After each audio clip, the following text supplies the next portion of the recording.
Bienvenida o bienvenido a esta exploración. Hoy nos metemos de lleno en uno de los casos sin resolver más inquietantes de Italia, la desaparición de Emanuela Orlandi. Roma, verano de 1983. Una chica de 15 años, ciudadana vaticana, hija de un empleado de la Santa Sede. Desaparece, así, sin más, tras su clase de música. Y detrás, pues un montón de teorías y décadas de silencio. Hemos revisado crónicas, análisis, testimonios, un poco de todo. Nuestro objetivo hoy es intentar desenredar los hilos principales de esta historia tan compleja y entender por qué sigue tan viva 40 años después. Exacto, porque empieza como un drama familiar, ¿no? Pero enseguida, se convierte en un espejo de muchas cosas. Tensiones de la época, la Guerra Fría de fondo, escándalos financieros, la mafia y secretos, claro. Secretos dentro del Vaticano. Pues empecemos por el principio, si te parece. El 22 de junio del 83, Emanuela le encantaba la flauta travesera. Iba a su clase cerca de Piazza Sant'Apollinare. Sí. Y justo antes, Pojo comenta una oferta de trabajo un poco rara, para vender cosméticos Avon. Llama a su hermana después de clase, se lo cuenta. Y esa es la última vez que la familia oye su voz. Exacto. Y encima, la confusión inicial. ¿Quién investiga? La policía italiana, la gendarmería vaticana, y ese tiempo que se pierde. Pues fue crucial. Claro, porque casi de inmediato el caso da un giro, totalmente inesperado. Empiezan a llegar llamadas, anónimas, con voces distorsionadas. La del tal Mario, ¿no? Esa, entre otras. Y vinculan a Emanuela con la liberación de Mehmet Ali Aja. O sea, el hombre que intentó matar a Juan Pablo II en el 81. Una conexión que nadie entendía. ¿Qué tenía que ver una cosa con la otra? Pues nada, aparentemente. Pero esto, claro, catapulta el caso. Lo saca de Italia, lo convierte en un asunto internacional, político, implica directamente al Vaticano, si hasta el propio Papa pidió públicamente que la liberaran. Pero la cosa no acaba ahí, ni mucho menos. Empieza a planear la sombra del Banco Vaticano, el IOR, y el escándalo del Banco Ambrosiano.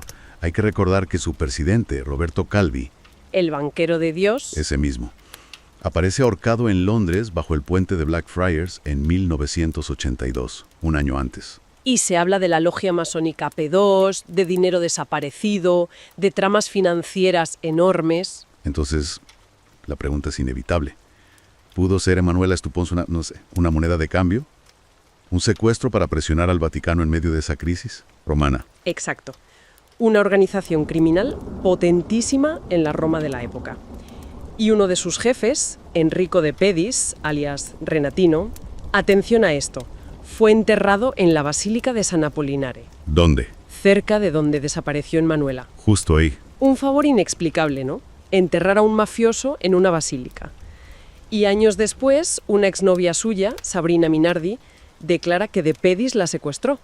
¿A Emanuela? Sí, y que lo hizo por encargo de sectores cercanos al Vaticano. Así lo dijo. Madre mía, el entierro, ese testimonio, todo apunta a una conexión muy oscura y protegida, parece. Desde luego. Y mientras todo esto, todas estas teorías, estas sospechas, la familia Orlandi vive una auténtica agonía. Sí, el hermano, Pietro, se ha convertido en el rostro de esa búsqueda. Una lucha incansable por saber la verdad. Y siempre chocando contra lo que él llama un muro de silencio. Sí, un muro de evasivas por parte del Vaticano. Su pregunta es lógica, ¿no? ¿Por qué callan si no tienen nada que ocultar? Ese silencio del Vaticano es quizá lo más perturbador de todo, ¿no crees? Para mucha gente sí. Es una de las claves. Ha habido intentos de investigación, sí, como cuando abrieron esas tumbas en el cementerio teutónico en 2019. Ah, sí. Por una carta anónima. Busquen donde señala el ángel, decía. Eso es, pero nada, estaban vacías o contenían restos muy antiguos que no tenían nada que ver.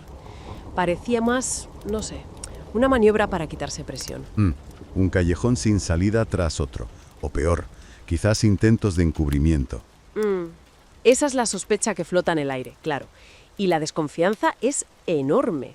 Incluso cuando en 2023 se reabre la investigación en Roma y se habla de colaborar con el Vaticano, pues la gente es escéptica. Normal, después de tanto tiempo. Así que resumiendo, 40 años después, tenemos la desaparición de un adolescente, Sí, conectada, o eso parece, con el intento de asesinato de un papa, con escándalos financieros vaticanos de primer nivel, con la mafia romana. y con un silencio institucional casi absoluto.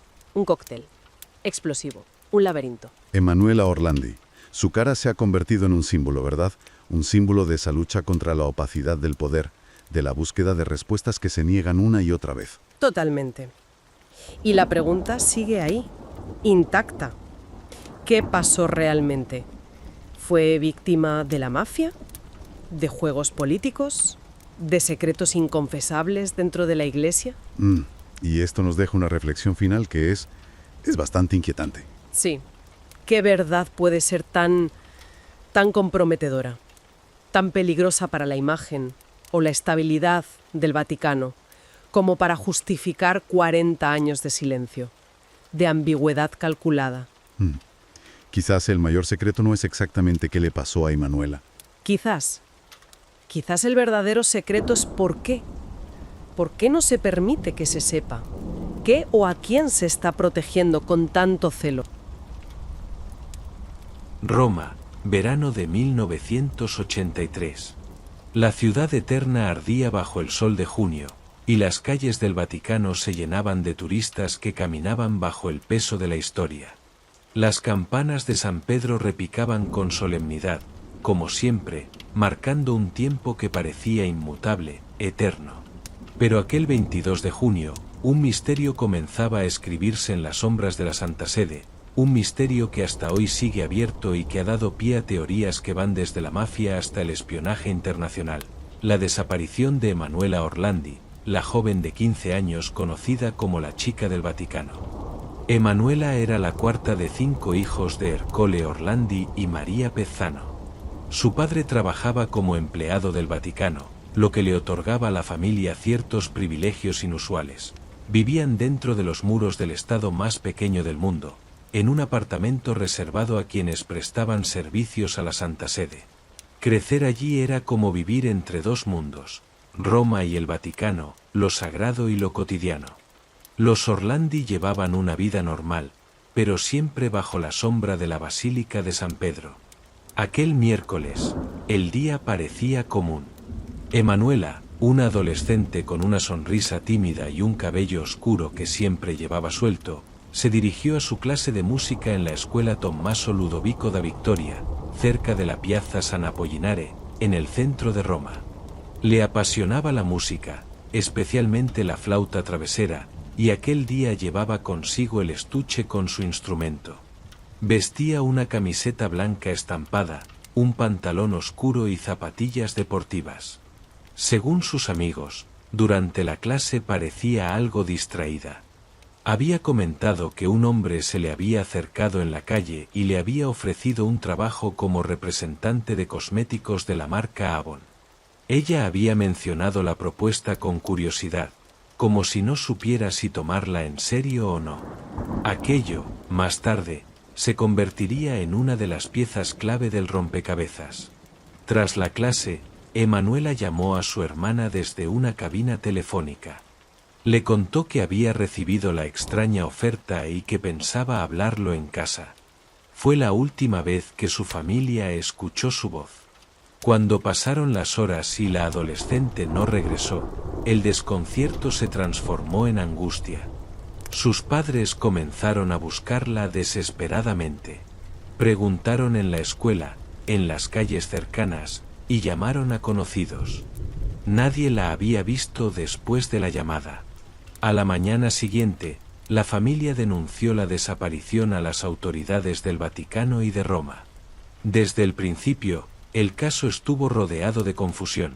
¿Debía investigarlo la policía italiana o el propio Vaticano? ¿Dónde había desaparecido realmente? ¿Dentro de los muros papales o en las calles de Roma? Esta indefinición inicial retrasó las primeras acciones, y en un caso de desaparición, cada hora cuenta. La noticia comenzó a difundirse. No era una desaparición cualquiera, Se trataba de una chica del Vaticano, alguien que vivía en el corazón mismo de la Iglesia Católica. La prensa italiana pronto llenó los titulares con su rostro juvenil y su sonrisa, mientras la familia rogaba por su regreso. En los días siguientes, comenzaron a llegar las primeras llamadas misteriosas. Hombres con voces alteradas afirmaban tener a Emanuela y pedían concesiones a cambio de su liberación. Algunas exigencias eran sorprendentes. Hablaban de la liberación de Mehmet Ali Aka, el hombre que en 1981 había atentado contra el Papa Juan Pablo II. La desaparición de una adolescente comenzaba a conectarse con uno de los episodios más tensos de la Guerra Fría. Pero aquella noche del 22 de junio, nada de eso estaba claro todavía. Lo único que se sabía era que una joven de 15 años había desaparecido en el corazón de Roma, y que con ella se había desvanecido el eco de una flauta travesera que ya nunca volvería a escucharse en las aulas de la escuela de música. El caso estaba a punto de abrir una grieta que revelaría los secretos más oscuros de la Iglesia, del Estado italiano y de la mafia. Y lo que parecía una desaparición más en una gran ciudad pronto se transformaría en uno de los mayores misterios no resueltos de la historia moderna. La mañana del 23 de junio de 1983, Roma despertó con la noticia de que la hija de un empleado del Vaticano había desaparecido. Los periódicos empezaban a llenar sus páginas con la foto de Emanuela, y la televisión italiana difundía su rostro con la esperanza de que alguien diera información. En los muros de la ciudad aparecieron carteles con su imagen, una adolescente de cabello oscuro y mirada dulce, cuya sonrisa parecía congelada en el tiempo. La familia Orlandi esperaba un milagro, pero lo que recibirían en los días siguientes no serían respuestas, sino un aluvión de enigmas. Las primeras llamadas comenzaron poco después. Una voz masculina, distorsionada, contactó con la familia. Se presentó como Mario y aseguró tener a Emanuela. Decía que estaba bien, que no debían preocuparse, pero lanzó una condición sorprendente. Pedía la liberación de Mehmet Ali Aka, el hombre que 2 años antes había intentado asesinar al Papa Juan Pablo II en la plaza de San Pedro. La conexión era impactante. ¿Qué tenía que ver una adolescente romana con un magnicidio fallido en pleno corazón del Vaticano? La familia quedó atónita. Aquella primera llamada se sumó a otras. Distintos hombres telefoneaban afirmando ser parte de un grupo que decía actuar en nombre de la liberación de Aka. Aseguraban que liberarían a Emanuela si se atendía su demanda. Los Orlandi, desesperados, escuchaban aquellas condiciones imposibles mientras la policía y los servicios secretos trataban de rastrear las llamadas. Ninguna pista era concluyente. Las grabaciones de esas llamadas se guardaron celosamente. Algunas eran incoherentes, otras demasiado precisas como para ser descartadas. En una de ellas, el interlocutor mencionaba detalles que solo alguien cercano al caso podría conocer: la ropa que llevaba Emanuela el día de su desaparición y la flauta travesera que llevaba consigo. El caso, de pronto, se convirtió en un tablero de ajedrez internacional. Mientras tanto, los medios de comunicación multiplicaban la presión. Algunos hablaban de un secuestro político, otros de un ajuste de cuentas. El Papa Juan Pablo II rompió el silencio. En su discurso dominical en la plaza de San Pedro, pidió públicamente la liberación de Emanuela. Sus palabras fueron claras, pero en su tono había un dejo de angustia que pocos habían escuchado antes. El caso ya no era un asunto familiar ni local, era un escándalo internacional que situaba al Vaticano en el centro de todas las miradas. Sin embargo, la historia se volvía cada vez más turbia. Entre las llamadas misteriosas, comenzaron a circular rumores de que la desaparición podía estar conectada con las finanzas del Vaticano. En aquellos años, el Instituto para las Obras de Religión, conocido como el Banco del Vaticano, estaba envuelto en un escándalo monumental que involucraba al Banco Ambrosiano, cuyo presidente, Roberto Calvi, había aparecido muerto colgado bajo el puente Blackfriars de Londres en 1982. El caso Calvi estaba lleno de sombras, mafia, masonería y dinero lavado. Algunos investigadores comenzaron a preguntarse si la desaparición de Emanuela no estaría relacionada con esas oscuras tramas financieras. Para añadir más misterio, otra adolescente, Mireia Gregori, había desaparecido en Roma apenas unas semanas antes que Emanuela, en circunstancias igual de extrañas. Ambas tenían la misma edad, ambas eran romanas y ambas se habían esfumado sin dejar rastro. Las similitudes no pasaron desapercibidas. ¿Se trataba de un mismo secuestrador, una red más amplia? ¿O simples coincidencias en una ciudad con demasiadas sombras? Los testimonios se acumulaban. Algunos decían haber visto a Emanuela en distintos puntos de Roma, cerca de una estación de autobuses, en un café, incluso en compañía de hombres mayores. Ninguna de esas pistas resultó sólida.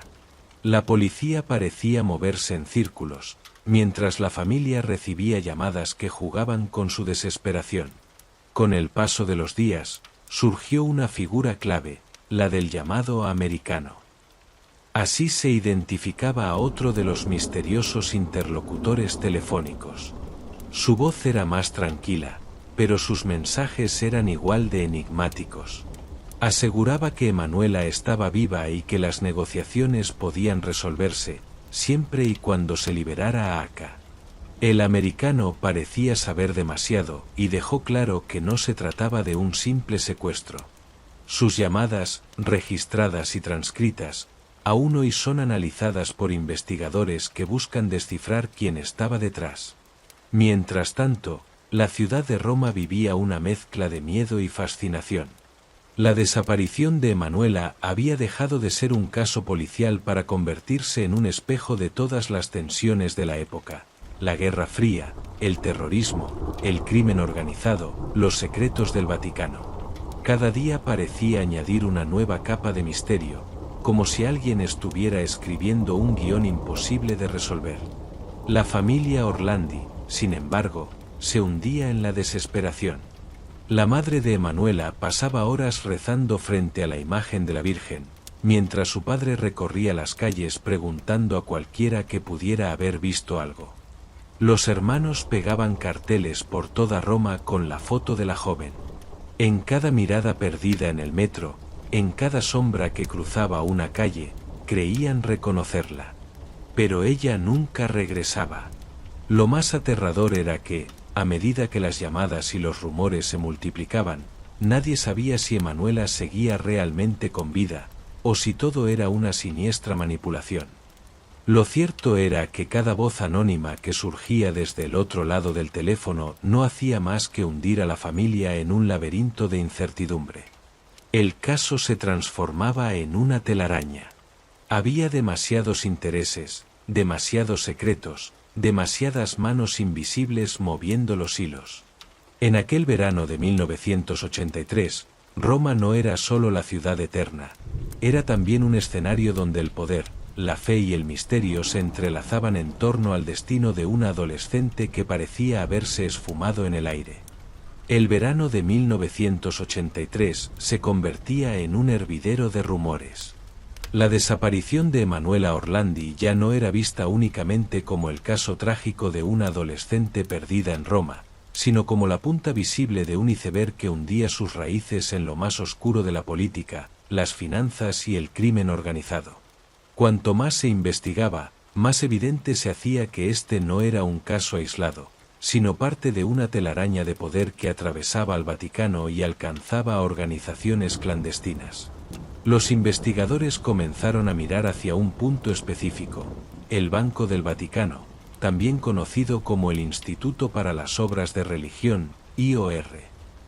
En aquellos años, el Vaticano estaba en el ojo del huracán tras el escándalo del Banco Ambrosiano, cuya caída había estremecido a Europa.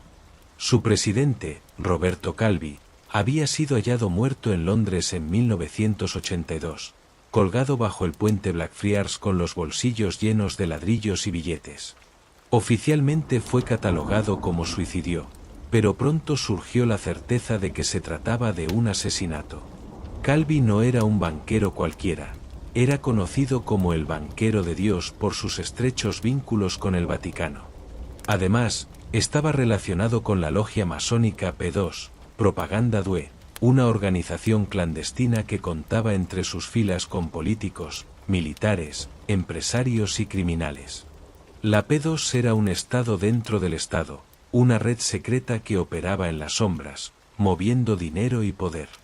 ¿Qué relación podía tener todo esto con la desaparición de una adolescente de 15 años? Algunos periodistas comenzaron a sugerir que Emanuela había sido secuestrada como moneda de cambio, un modo de presionar al Vaticano en medio del escándalo financiero. El Banco Ambrosiano debía miles de millones que habían desaparecido en operaciones turbias, y se rumoreaba que parte de ese dinero se había usado para financiar movimientos políticos anticomunistas durante la Guerra Fría, todo con el conocimiento del Vaticano. Si esas conexiones salían a la luz, podían hundir a la Santa Sede en el descrédito absoluto.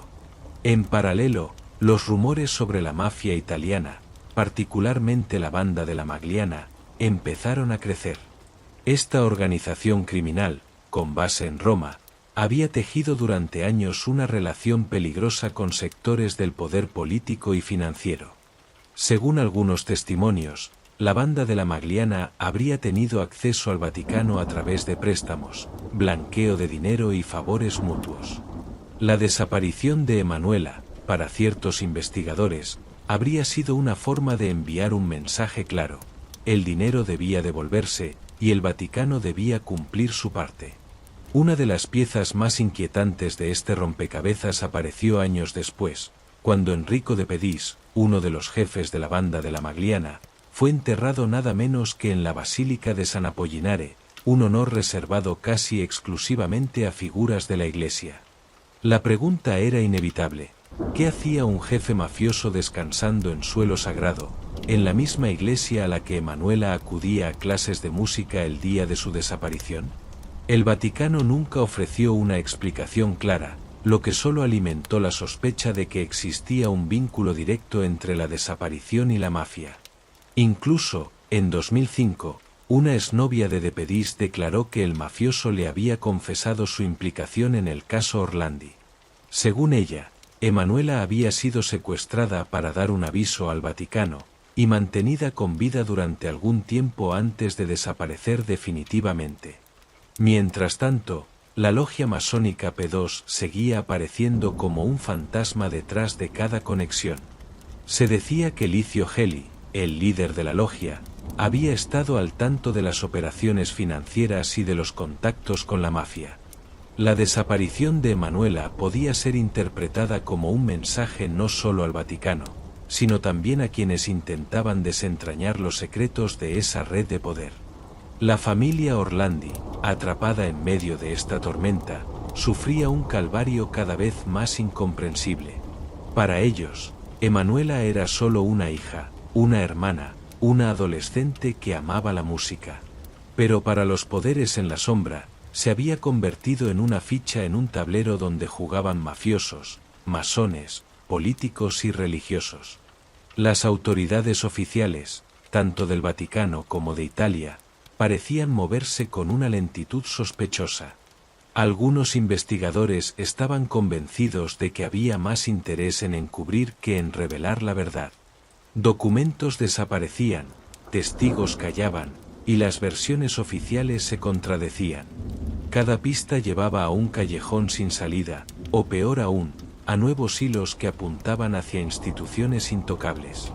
Los rumores se multiplicaban en las calles de Roma. Había quienes aseguraban haber visto a Emanuela en Londres, otros en Alemania, e incluso hubo testimonios que hablaban de ella dentro de propiedades vinculadas al Vaticano.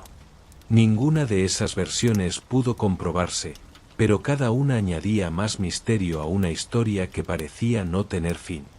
La prensa internacional no tardó en bautizar el caso como el secreto más oscuro del Vaticano.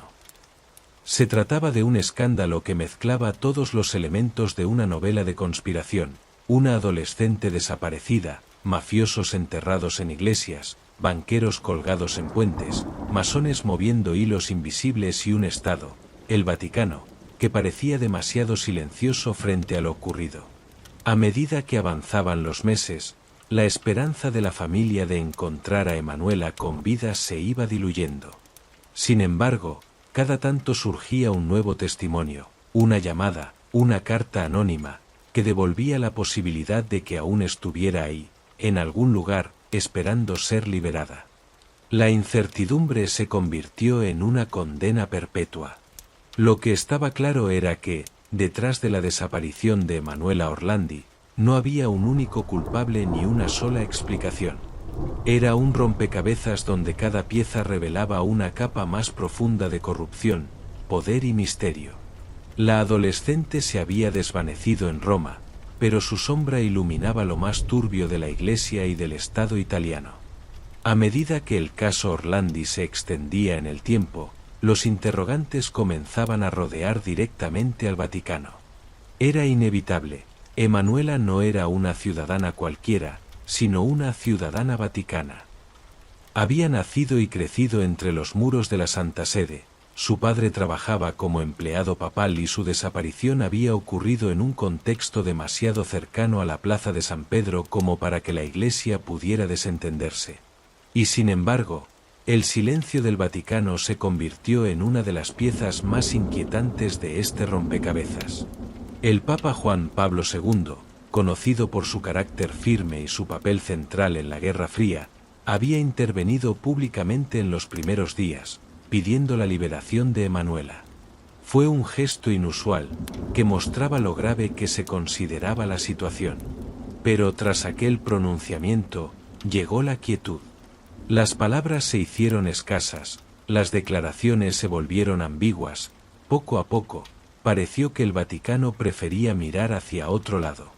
¿Por qué ese silencio? Algunos investigadores aseguran que el Vaticano temía abrir una caja de Pandora. Las conexiones del caso con el atentado contra Juan Pablo II, con la mafia romana, con la masonería y con el escándalo financiero del Banco Ambrosiano eran demasiado peligrosas.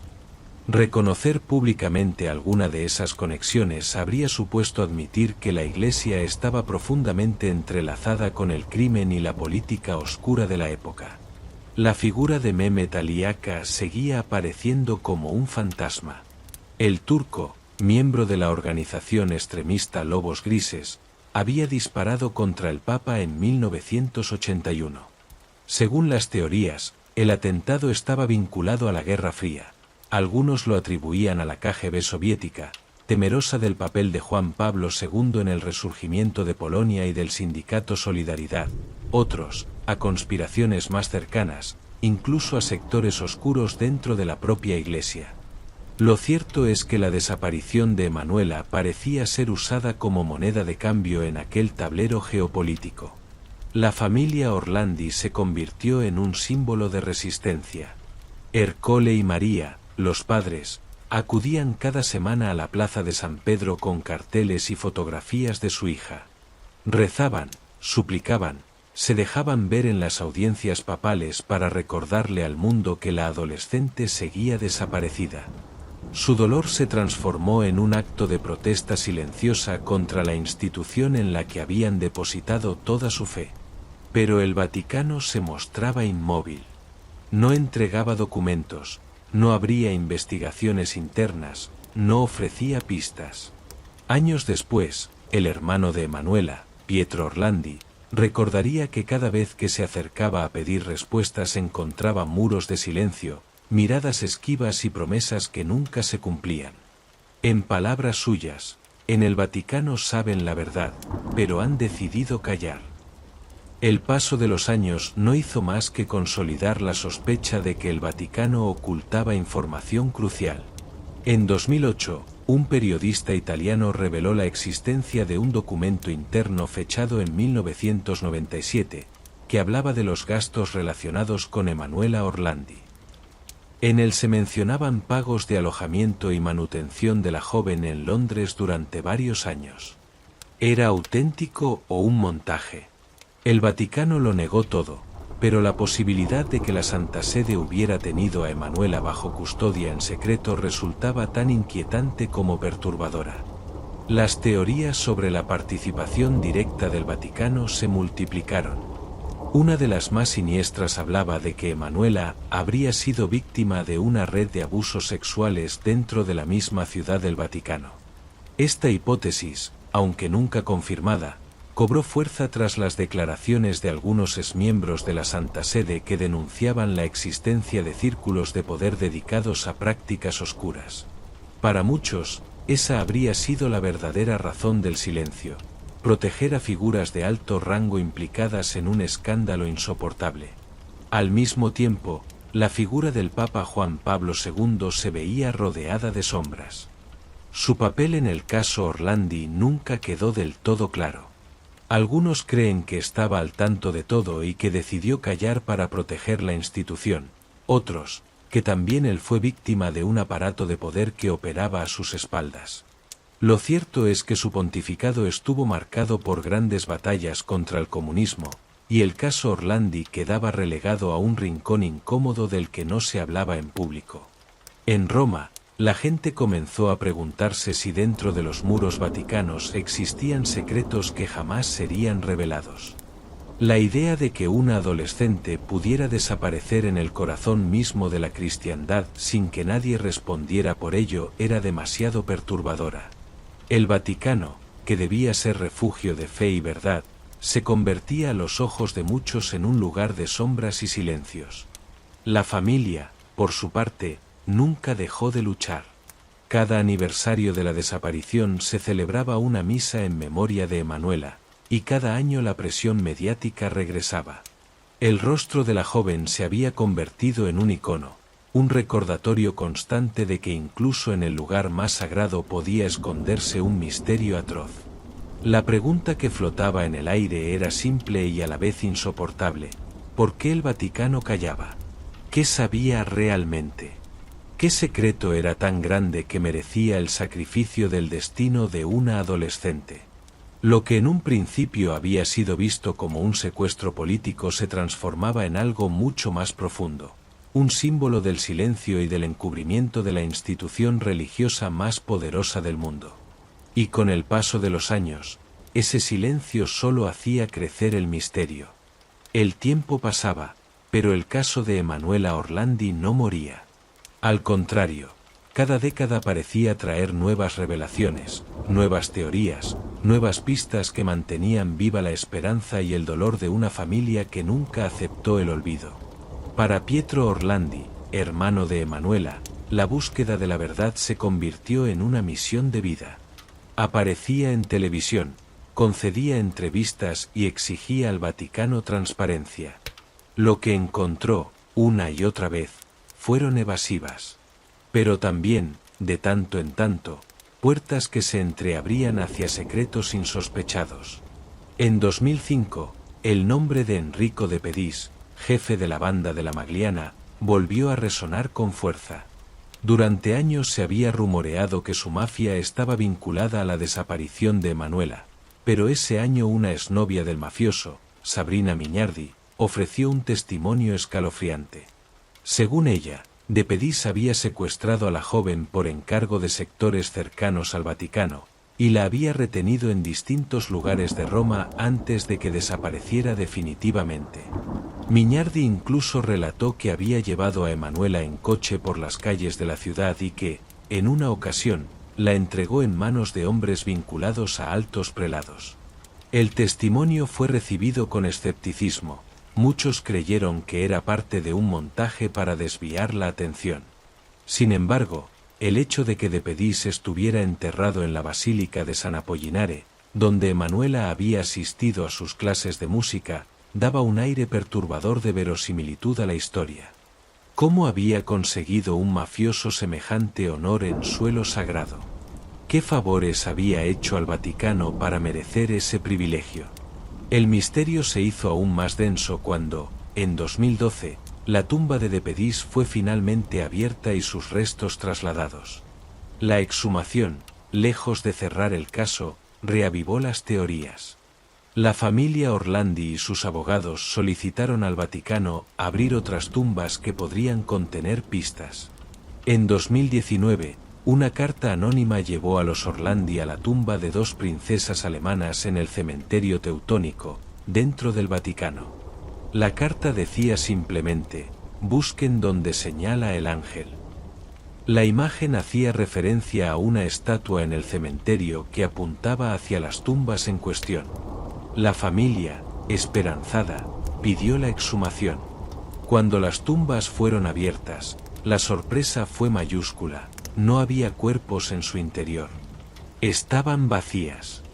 El hallazgo se convirtió en una nueva capa de misterio. ¿Quién había retirado los restos? ¿Por qué?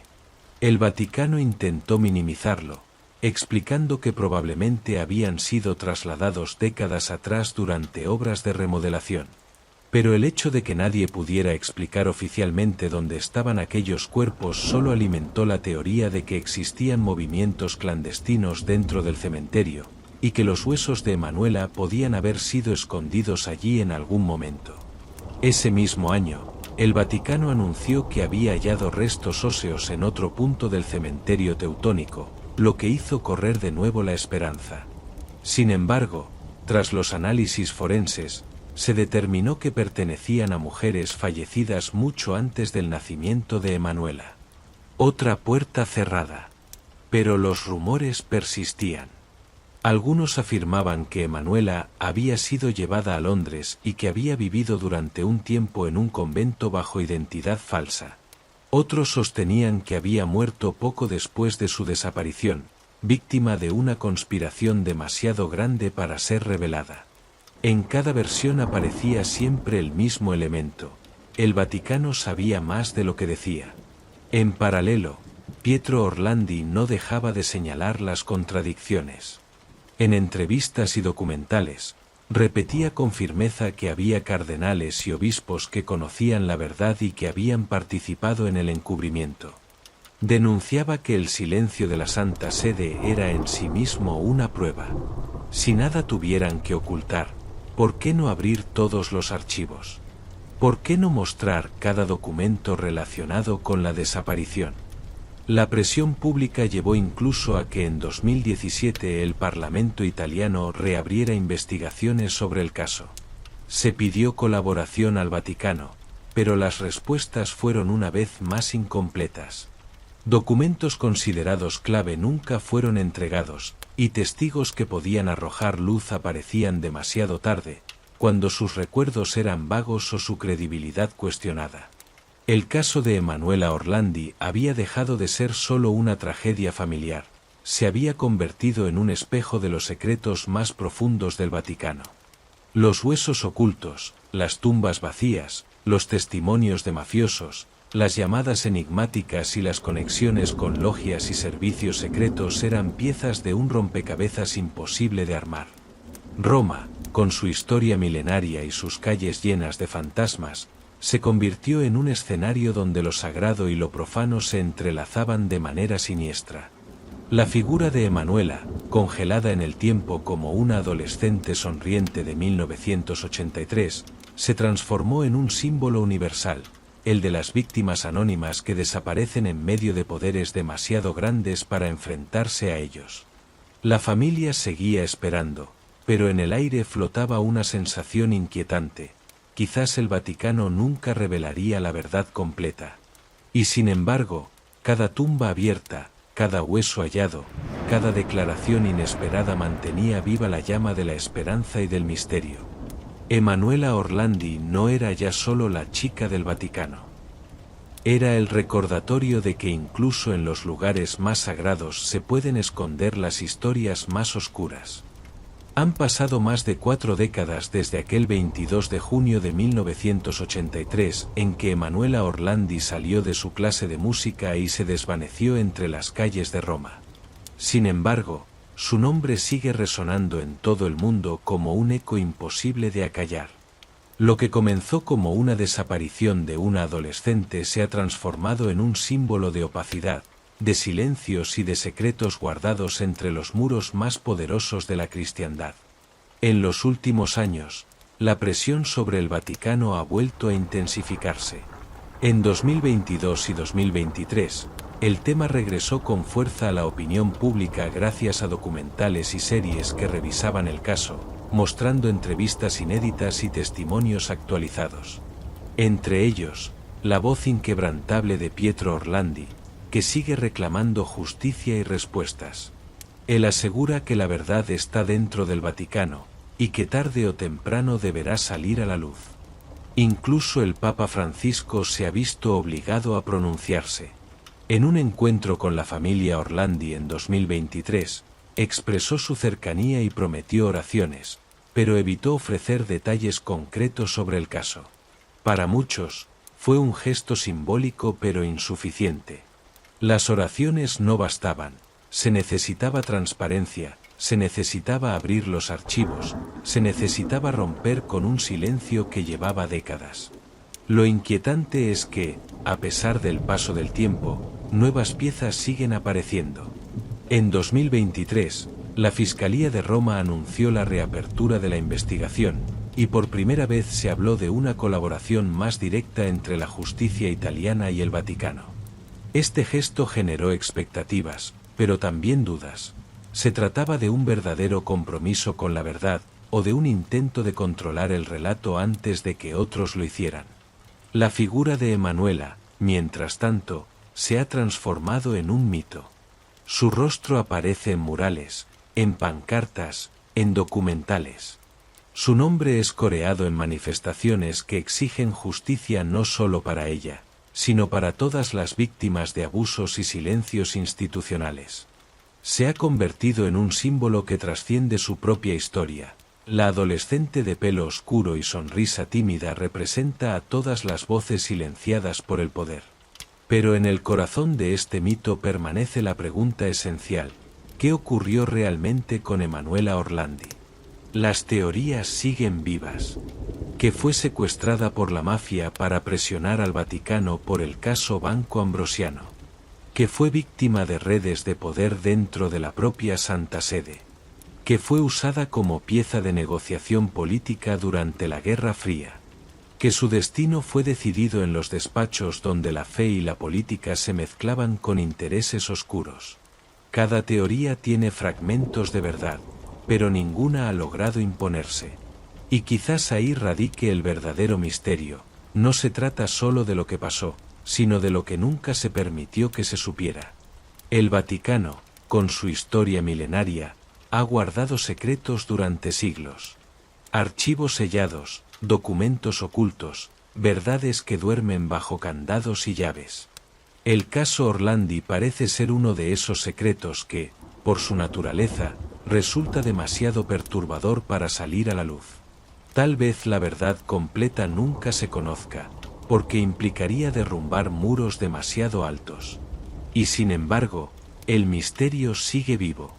Cada año, en la plaza de San Pedro, puede verse a Pietro Orlandi con el rostro de su hermana en alto.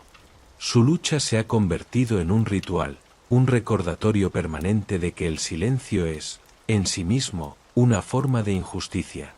Para muchos, lo que ocurrió con Emanuela ya no es solo una cuestión policial o familiar, es un espejo de lo que ocurre cuando las instituciones más poderosas deciden priorizar su imagen sobre la verdad.